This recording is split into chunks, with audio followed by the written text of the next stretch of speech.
Hi friends, कैसे हैं आप लोग। उम्मीद करते हैं आप लोग अच्छे होंगे और अपनी जिंदगी को एंजॉयफुल जी रहे होंगे। ठीक है, तो आइए हम लोग चलते हैं एक और नए टर्म्स की ओर, यानी जिसका नाम है गुणज।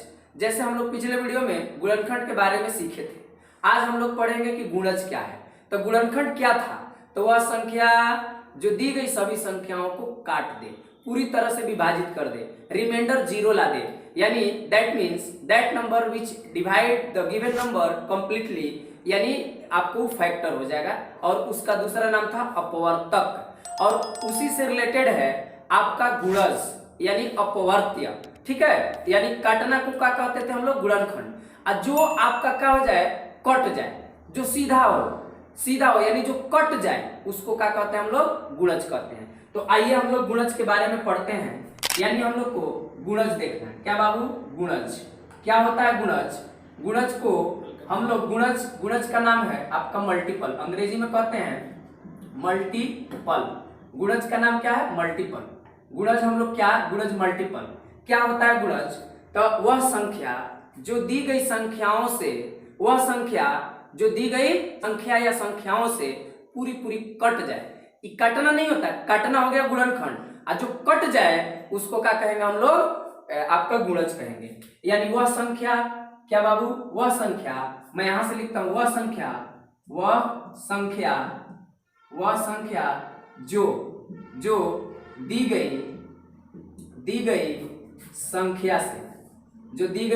संख्या से पूर्णतः पूरी मतलब पूरा कंप्लीटली, यानी वह संख्या जो दी गई संख्या से पूर्णतः विभाजित हो जाए, उसे विभाजित हो जाए, उसे गुणज कहते हैं। क्या कहते हैं बाबू? उसे गुणज कहा जाता है। उसे क्या कहा जाता है? गुणज कहा जाता है। यानी दी गई संख्या से जब कट जाएगा, जब उसमें भाग लग जाएगा, देन हम कहेंगे कि वह उसका क्या है? गुणज है। जैसे अगर बात करा जाए, यानी that number which is divided by the given number is called आपका मल्टीपल फैक्टर। ओके, सॉरी, आपका ये गुणज हो गया। यहां पर क्या हो गया? देखिए यहां पर गुणज को अपवर्त्य, क्या बाबू? अपवर्त्य भी कहा जाता है। गुणज को क्या कहा जाता है? अपवर्त्य भी कहा जाता है। यानी कि गुणज का दूसरा नाम क्या है? अपवर्त्य, मल्टीपल। अंग्रेजी दोनों का क्या होगा? मल्टीपल। अपवर्त्य कहते हैं। ठीक है, जैसे कुछ एग्जाम्पल से समझते हैं कि मान लीजिए अगर यहाँ पे कोई कहेगा कि 5 का अपवर्त्य या इसी को कहेंगे गुणज। 5 का अपवर्त्य या इसी को क्या कहेंगे? गुणज कहेंगे। तो 5 का गुणज क्या क्या हो सकता है बताइए? तब 5 का 5 पहले गुणज निकालना है, तो पहले संख्या को लिखेंगे, उसके बाद उसका आप पाड़ा पढ़ते जाइए। कहने का मतलब 5, 10, 15, 20, 25, 30 एंड ऐसे ही आपका क्या होगा? एंड सो ऑन, एंड आपका आते रहेगा, एकदम इनफाइनाइट तक जाते रहिए। ऐसे जिसका भी गुणज निकालना हो उस संख्या को पहले लिख दीजिए और उसके बाद उसका पहाड़ा पढ़ते जाइए।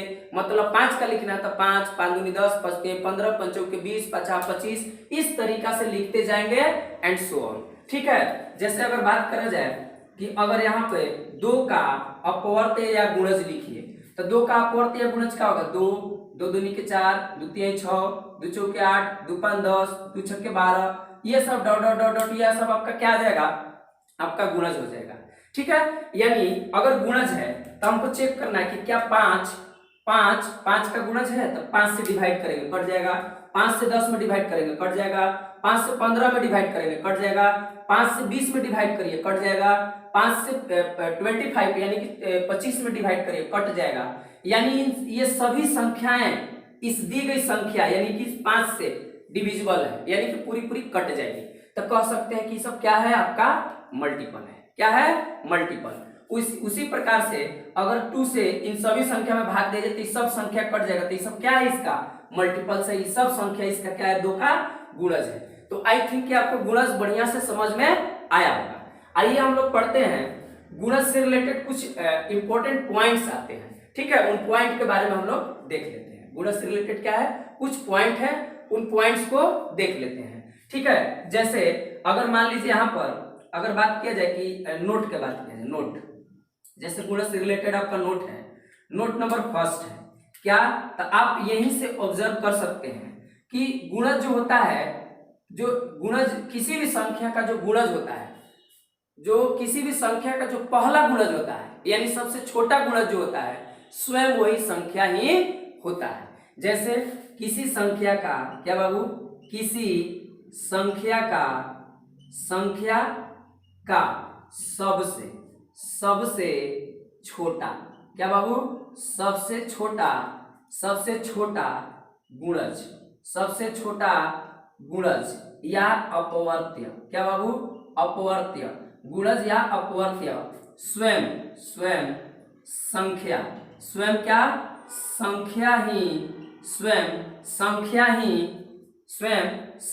ही होता है, स्वयं संख्या ही होता है। क्योंकि किसी भी संख्या का अगर गुणज लिखना हो, whenever we have to write the multiple of any number, then start from that number. Okay, यानी किसी भी संख्या का जब हमको मल्टीपल लिखना है, गुणज लिखना है, या उसी को कहते हैं अपवर्त्य लिखना है, तो उस संख्या से ही स्टार्ट करते हैं।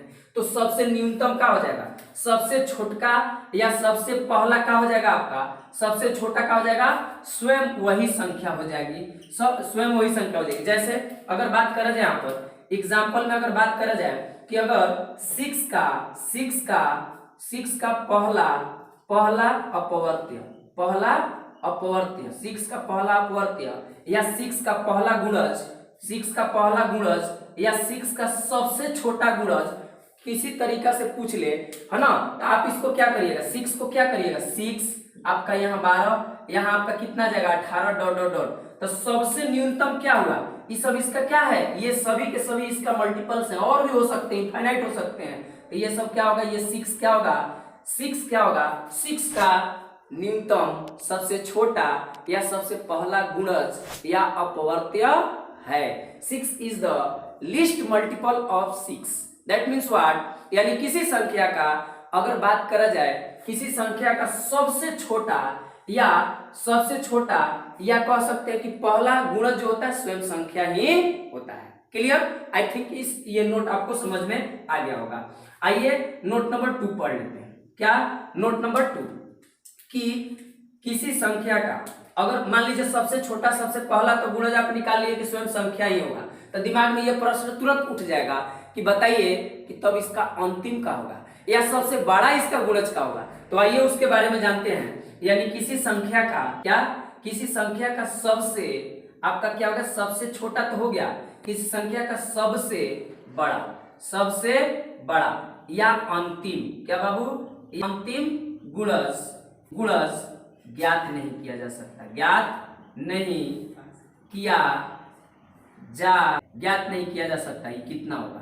ठीक है, जैसे अगर बात करा जाए कि अगर मान लीजिए कि एग्जांपल ले लेते हैं हम कि अगर 3 ले लेते हैं, अब 3 को हम लोग बाबू लिखते हैं फ्री।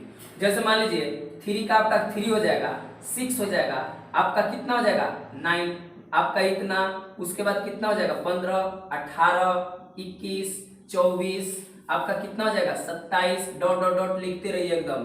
3 का जितना है आप फ्री में लिखते रहिए, तो क्या कभी उस तक पहुंच पाइएगा, नहीं पहुंच पाइएगा। यानी अंतिम इसका ज्ञात नहीं कर सकते। इसका ही नहीं, किसी भी संख्या का अंतिम गुणज ज्ञात नहीं किया जा सकता, और पहला गुणज स्वयं वही संख्या ही होता है। ठीक है, आइए नोट नंबर सी पढ़ लेते हैं। जो नोट नंबर सी है हम लोगों का, क्या है नोट नंबर सी क्या है, नोट नंबर सी कह रहा है किसी संख्या का गुणज बोले तो आप वर्त भी इसको कह सकते हैं। किसी संख्या का गुणजों की किसी संख्या का या किसी संख्या के गुणजों की संख्या निश्चित नहीं होते हैं। जैसे कहने का मतलब कि कोई भी संख्या है, आप पूछेगा जैसे उसका फैक्टर तो निकाल लेंगे, गुणनखंड तो निकाल लेंगे, क्या, लेकिन क्या उसका गुणज हम लोग फिक्स उसका है क्या? उसका 2 4 10 गुणज होता है? नहीं, उसका गुणज इनफाइनाइट होता है। किसी भी संख्या का गुणज इनफाइनाइट होता है, तो उसकी संख्या निश्चित नहीं होती है। अब कितना हो, जैसे मान लीजिए अगर एग्जांपल में ले लेते हैं कि 4 का लिखत रही है एकदम, तब 4 हो जाएगा 8 12 और आपका कितना हो जाएगा 16। इसी प्रकार से आपका कितना हो जाएगा 20 24 28 डॉट डॉट डॉट आप लिखत रहिए। तो क्या इसका 4 का ये सब क्या है? 4 के मल्टीपल्स हैं, गुणज हैं। तो क्या ये गुणज फिक्स है? नहीं, और भी आ सकता है, जितना मन उतना लिख सकते हैं। तो क्या इसकी संख्या निश्चित होगी? तो जवाब होगा नहीं, इसकी संख्या निश्चित नहीं होती है। और हम लोग पढ़ लेते हैं नोट नंबर डी क्या है। क्या किसी संख्या का, क्या बाबू, किसी संख्या का गुणज, किसी संख्या का गुणज, किसी संख्या का गुणज संख्या के बराबर, क्या बाबू, संख्या के बराबर या संख्या से बड़ी होती है, होता है चाहे होती है, जो भी हो। कहने का मतलब क्या है? किसी संख्या का गुणज संख्या के बराबर या संख्या से बड़ी होती है या होता है। जैसे कहने का मतलब, एक एग्जांपल ले लेते हैं। अगर हमको 5 का मल्टीपल लिखना है 5 का, तो 5 लिखेंगे, 10 लिखेंगे, 15 20 25 dot dot dot dot infinite हो गया ये। तो कहने का मतलब कह रहा है कि गुणज संख्या के बराबर, क्या कर रहा है? किसी संख्या का गुणज संख्या के बराबर या संख्या से बड़ी हो सकती है या होती है। जैसे अगर बात करा जाए, जब 5 का गुणज क्या है 5, तो ये तो बराबर हो गया, लेकिन अब जितना भी देखिएगा 10 हो गया, 15 हो गया, 20 हो गया, ये सब क्या है? संख्या से क्या है? बड़ा है। संख्या से क्या है? बड़ा। ये सब क्या है? संख्या से बड़ा है। तो यानी, लेकिन क्या इससे छोटा हो सकता है? तो जवाब होगा नहीं। तो हम ये भी एक पॉइंट लिख सकते हैं कि किसी भी संख्या का गुणज संख्या से छोटा नहीं हो सकता है। आइए उसको भी नोट कर लेते हैं ई नंबर में, कि किसी संख्या का गुणज, किसी संख्या का गुणज संख्या से, क्या बाबू, संख्या से कभी भी छोटा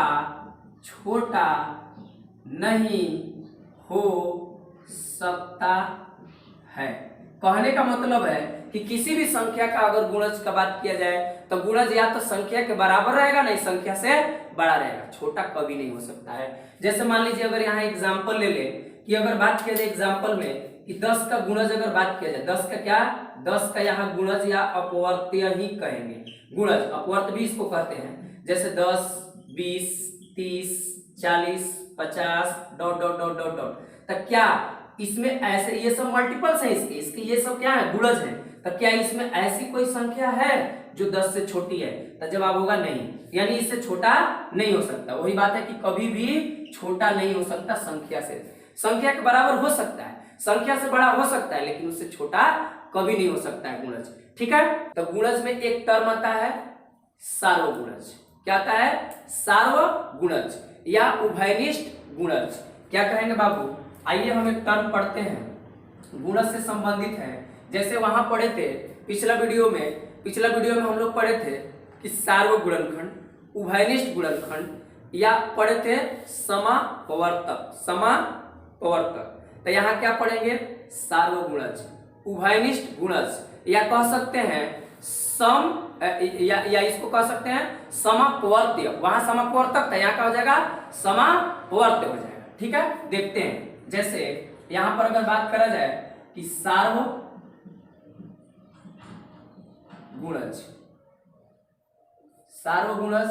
या इसी को कहेंगे उभयनिष्ठ, क्या कहेंगे इसको? क्या कहेंगे? सार्व, या इसी को कहेंगे उभयनिष्ठ गुणज, यानी अंग्रेजी में इसको कहेंगे, इसको अंग्रेजी में कहते हैं कॉमन मल्टीपल। क्या? Common multiple. क्या कहते हैं बाबू?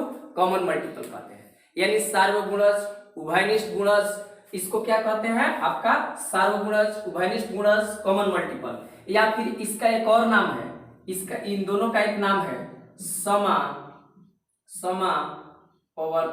क्या बाबू? समापवर्त्य। और जो समापवर्त्य है दो शब्दों से मिलकर बना है, सम प्लस अपवर्त्य। क्या? सम प्लस अपवर्त्य। सम का मतलब होता है बराबर, पिछला वीडियो में भी हम लोग किए थे समपवर्तक का, क्या है? बराबर। और इसका मतलब होता है गुणज। क्या होता है? गुणज। तो इसका परिभाषा क्या निकल के आएगा? यानी सार्वगुणज उभयनिष्ठ गुणनखंड। तो कहने का मतलब है उभयनिष्ठ गुणज, सार्वगुणज, समपवर्त्य, या इसी को कहते हैं सम प्लस अपवर्त्य। दो शब्दों से मिलकर बना है सम और अपवर्त्य। सम का मतलब होता है बराबर। मैथ्स में जहां भी सम दिखे समझिए बराबर होता है। जैसे समबाहु त्रिभुज, समद्विबाहु त्रिभुज, तो वहां भी बराबर होता है सम। ठीक है, यहाँ पे क्या है? सम प्लस अपवर्त्य। अब क्या हुआ तो देखिए क्या कहेंगे कि जब क्या कह सकते हैं? दो या दो से कह सकते हैं। क्या है इसकी परिभाषा? दो या दो से, दो या दो से अधिक, दो या दो से अधिक संख्याओं, दो रहेगा, दो से ज्यादा रहेगा, है ना? तो वही कह रहा है कि दो या दो से अधिक संख्याओं का उभयनिष्ठ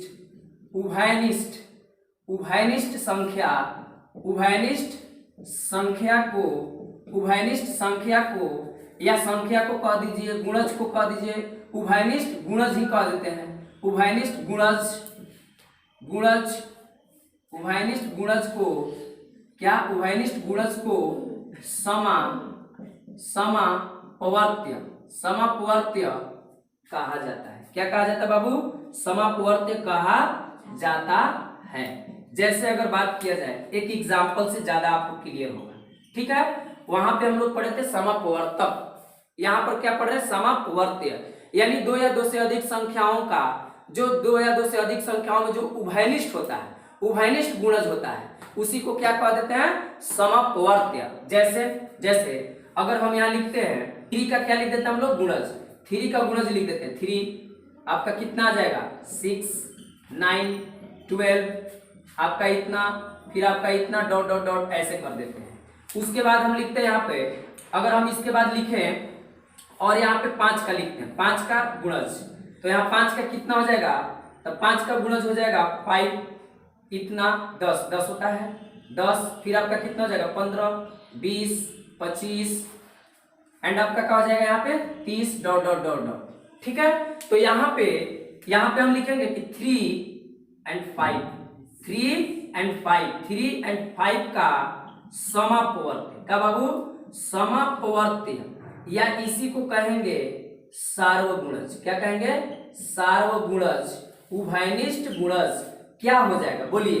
तो जो दोनों में कॉमन होगा वही क्या हो जाएगा? सार्वगुणज। तो देखिए तो आपका 10 है, इसमें 10 है, ये नहीं है। इसमें देखिए 15 है, इसमें भी 15 है। तो पहला क्या हो जाएगा? यहाँ पे अगर बात करा जाए तो 15 हो जाएगा। और भी आगे संख्याएं मिलेंगी जो कि आपको क्या होगा? इसमें मान लीजिए 30 आ जाएगा, तो इसमें भी 30 है। जैसे अगर बात किया जाए इसमें और लिख दिया जाए, आपका कितना हो जाएगा? 21, आपका 24, 27, 30, डॉट डॉट डॉट डॉट आपका होगा। तो ये 30 भी आपका क्या हो रहा है? कॉमन हो रहा है। तो फिलहाल अगर बात किया जाए कि इतना लिखे गए मल्टीपल्स में आपका इतना एंड इतना क्या है? समापवर्त्य है। क्या है? समापवर्त्य है, यानी कि सार्वगुणज है, यानी कि उभयनिष्ठ गुणज है। कहने का मतलब दो या दो से अधिक संख्याओं का जो गुणज क्या होता है? कॉमन होता है। यानी जो दोनों में हो, या 3 संख्या हो तो तीनों में हो, 4 संख्या हो तो चारों में हो, तो कह सकते हैं कि क्या हो जाएगा आपका? समापवर्त्य। आई थिंक कि आपको समापवर्त्य, गुणज या अपवर्त्य जो है अच्छा से आपको समझ में आया होगा। आप जब इसको समझ जाइएगा तो आपको आगे जाके फिर आपको मिलेगा क्या? LCM, HCF. आप वहां पर एलसीएम में भी इसका इस्तेमाल करके आसानी से पढ़ सकते हैं, जो कि आगे आने वाले वीडियो में हम लोग इसको क्या करने वाले हैं? पढ़ने वाले हैं। और अच्छे से मैथ्स के लिए जो भी चीजें जरूरी है, पहले वो जानना जरूरी है कि पहले वो जानना हो टॉपिक, तो उसके लिए क्या क्या चाहिए। ओके, यानी किसी भी युद्ध को डायरेक्ट ही नहीं जीता जाता है, उसके लिए आपको प्लानिंग बनाना पड़ता है, उसके लिए आपको प्लानिंग के साथ साथ एकदम आपका अच्छे अच्छे चीजों का थॉट्स का उसमें जरूरत पड़ता है। ठीक है, तो मिलते हैं अगला वीडियो में, तब तक के लिए बने रहिए हमारे साथ। Thank you.